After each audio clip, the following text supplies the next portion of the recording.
So now you've had a little introduction to YouTube thanks to our Hootsuite video.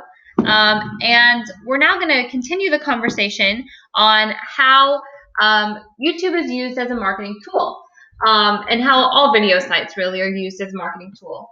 A recent study done in 2015 found that 73% of consumers say that watching product videos makes them more confident in their purchasing decisions. And a lot of those consumers said that they go to the web to look for video content while they're in that information search process of the consumer buying process. And so they're trying to find information that might be educational on the product. They're more likely to purchase the product if they do find the videos to be either educational, humorous, or heartwarming.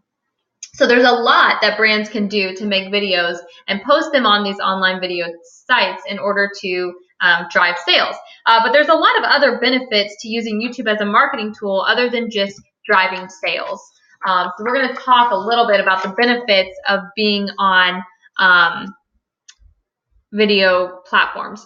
And today, the largest industries that are producing and using video marketing content are retail, tourism, hospitality, airline, and real estate. And so right now they are producing the most content. And so, but there's a lot of benefits for other industries to be on these sites as well. So let's talk about those. The first is that video allows marketers to create stronger connections with their customers. Video seems to increase the level of engagement and often has the highest levels of engagement than other forms of content. Consumers really prefer the stimuli of a video and they find it more appealing than just reading text.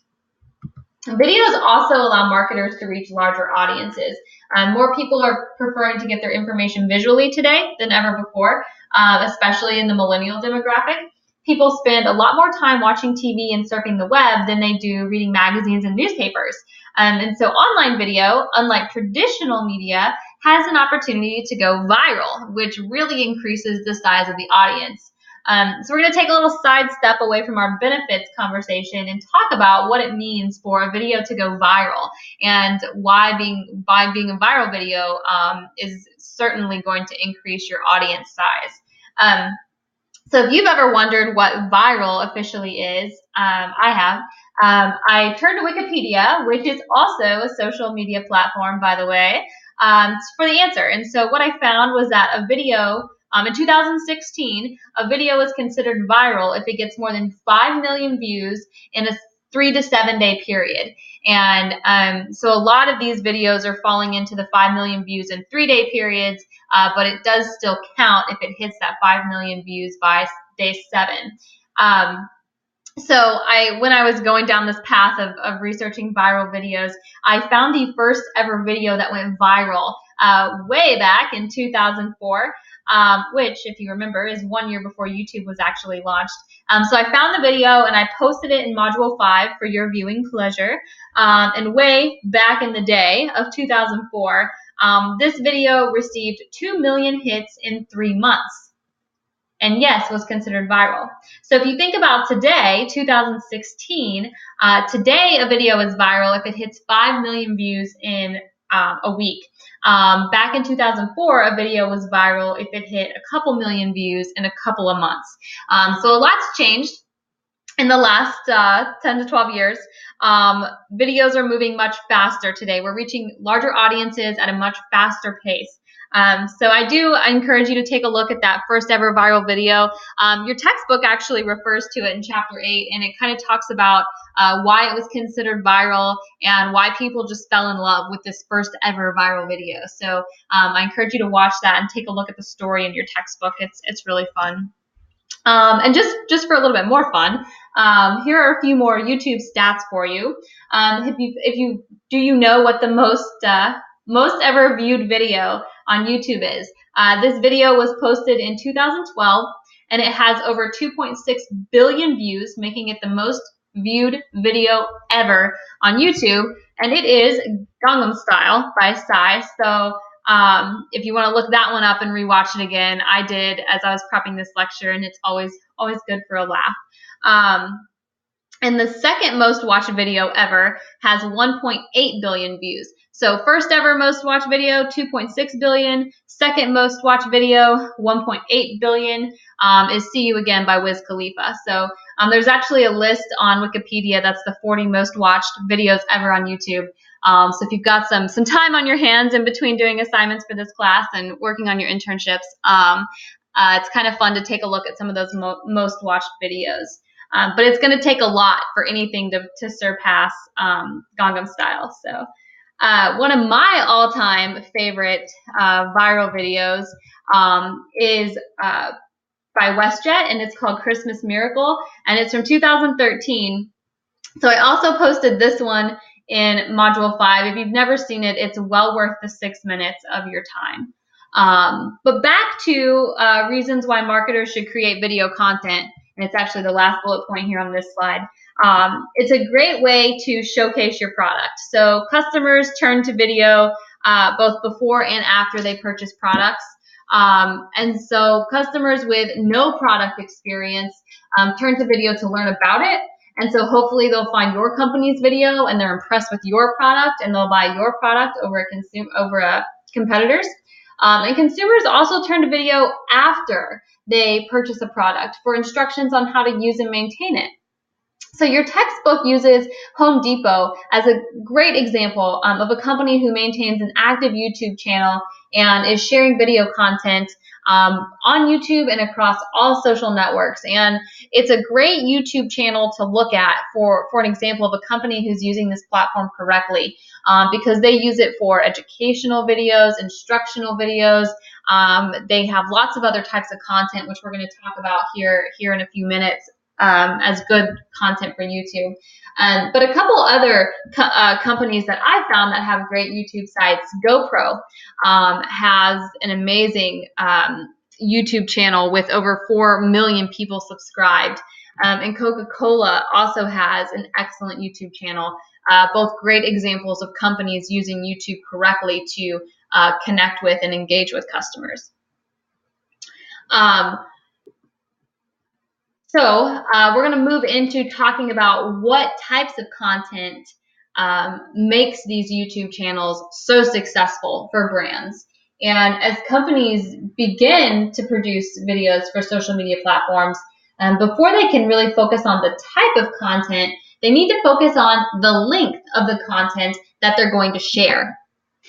And so different social media platforms allow different lengths of video content. And so the length of the video content that brands are producing really depends on the platform that they're going to produce it for. And so most brands produce video content for multiple sites. And so they have to keep that in mind as they're prepping the content and the scripts for some of these videos. But here's just kind of a rundown of the length that social platforms allow.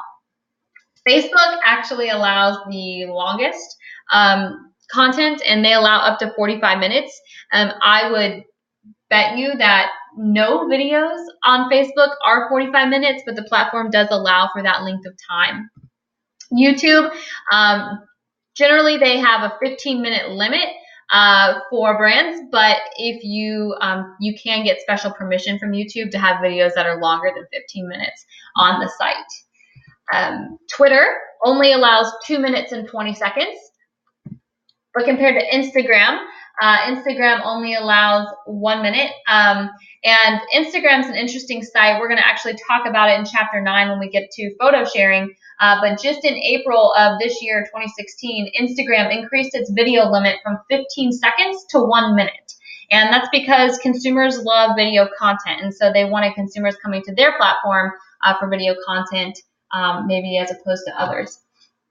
And then Snapchat, which is another social platform we'll talk about later in this module, also allows for videos, but their videos are only a maximum length of 10 seconds. So really, you really have to understand what you're producing content for, and whether you're producing a 10-second video or a 15-minute video, it's very different. And kind of a key thing here is that video should never be produced and cut down.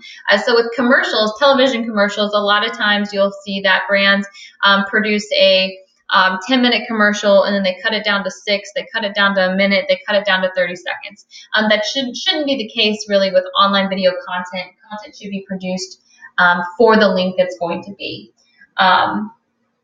So now that we know kind of the length requirements or constraints of some of these social sites, let's look at what type of content works well on YouTube. Creating a video to share is really easy, but creating a video that's widely viewed and potentially goes viral is really tough. Paul Gillen is an expert in content creation, and he developed this AEIOU rule. And they discuss it in your textbook, but generally what it states is that a video should be a combination of authentic, entertaining, intimate, offbeat, and unusual. And so when we talk about a video content being authentic, unlike TV commercials, viewers prefer their online video to be real. The best videos use real people in real locations. And the best video content has a homemade feel. So whether it is homemade or not is a different conversation, but consumers like to feel that video is homemade. Content is much more believable when it's filmed in this way. And so you'll see a lot of videos filmed during events or activities that just have this homemade, authentic feel to them. The E in the AEIOU rule, entertaining, kind of self-explanatory. People like to laugh. At times it can be really valuable for a company to focus less on branding and more on entertainment value when they're creating video content. Like we talked about earlier, people share videos because they're heartwarming or because they're humorous. And so the brand will carry itself if a video goes viral. And so creating a video to be entertaining can be really beneficial for a brand. We talk about intimate being the I in the AEIOU content rule here. People like to follow stories experienced by others. If you remember those impulses, an intimate video fulfills that impulse that drives people online to feel closer to others or because of curiosity. And videos tell stories, and they also help build a connection between the company and the customer. And so having this intimate feel can really increase the level of connection that your customers feel with your brand. Your textbook talks about the Dove Real Beauty campaign when it talks about intimate content. My personal favorites, I love the Barbie campaign.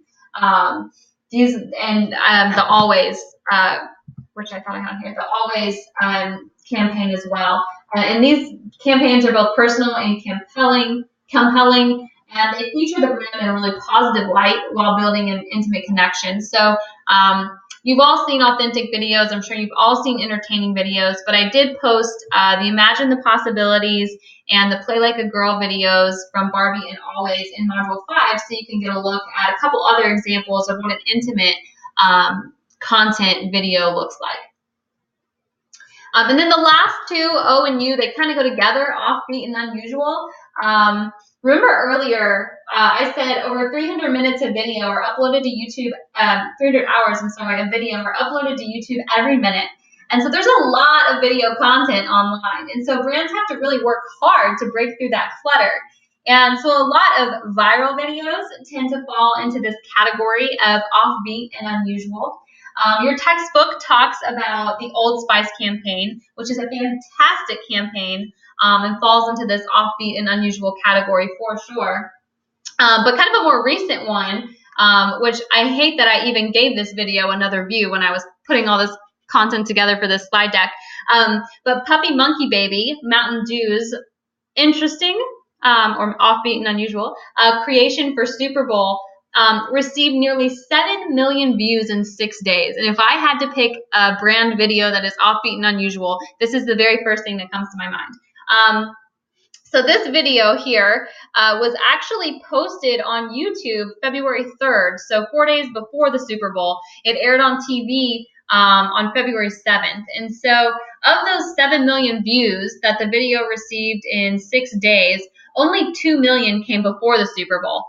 So it hadn't quite gone viral until it was on the Super Bowl, but having it online first definitely helped. And so I'm not going to waste your 30 seconds by posting this on YouTube. You have to go find it yourself if you want a reminder. But it is definitely a great example of offbeat and unusual content. So following this rule, this AEIOU content rule can really help you create an excellent video for your brand. So let's talk about how often and when to post content on YouTube. There's no rule of thumb here. Video content is good all the time. So I do want to touch on 3 levels of sharing video content, which are discussed in your textbook. But in general, the specific days and times and how many videos you should post, there's not really a rule here that brands follow. The important thing is how you share the video. And so when we talk about primary sharing is where marketers do their most work. Marketers are encouraging sharing during all stages of sharing that we're going to talk about, but they play the largest role here. Primary sharing is done by one person, and that's generally the marketer or the social media manager, right? So primary sharing occurs when a video is first posted online. So that poster should post a video to a sharing platform such as YouTube and then link that video everywhere else, right? So link to it, put a link on Facebook, Twitter, Instagram, your blog, your website, right? So you're going to link it everywhere. And that is primary sharing when the initial video creator posts it online. Secondary sharing occurs when your fans and your friends and your customers begin spreading the video within their own social circles. Ideally, right, the video creator, the brand, has fans, friends, and followers on all of their social platforms so that secondary sharing can occur. When the primary sharing happens and the brand posts a video to these social sites, they're hoping it's picked up by all of their contacts. And so when their contacts start to share it with their contacts, that's when secondary sharing occurs. And this is the most crucial sharing stage, because if your fans, friends, and followers don't find the content compelling, they're not going to share it. The majority of online videos that fail to spread within the first 48 hours will never become popular. And so a lot of companies, when they're sharing the initial content with their friends and fans, they'll often run contests or have incentives out there to help encourage their followers to share it. So this is really starting to get that content out to a wide audience. And then tertiary sharing occurs when content is spread on the internet by people who do not have a direct connection with the video's creator. So let's say that Coca-Cola posts a video on their LinkedIn page. I follow Coca-Cola on LinkedIn, and so I share that video, which is secondary sharing. And now a lot of us I know are connected on LinkedIn, and so if you start to share, right, that becomes secondary sharing. Now you're going to share it with all of your fans and friends, and that would be when tertiary sharing happens. So tertiary sharing is what leads your video to potentially go viral. And so one way, remember we talked about how you're not always highlighting your brand or a specific product in your video, but to keep your brand tied to that video and to help better connect with all these tertiary sharers that don't really have any other connection with you other than they love your video. A lot of brands will use tags and keywords in the description of the video on YouTube in order to keep that brand connected closely with that video. So you tell me, what are your favorite brands to follow on YouTube? Do you follow brand channels, or do you just seek out certain videos when you hear about them on other platforms or from your friends? So if you do follow brand channels, or maybe you'll just go find a brand channel that are doing things right from a social media perspective. I'd love to hear your thoughts and your comments in the discussion boards for Chapter 8. What really makes these brands that you want to view more videos and share that content?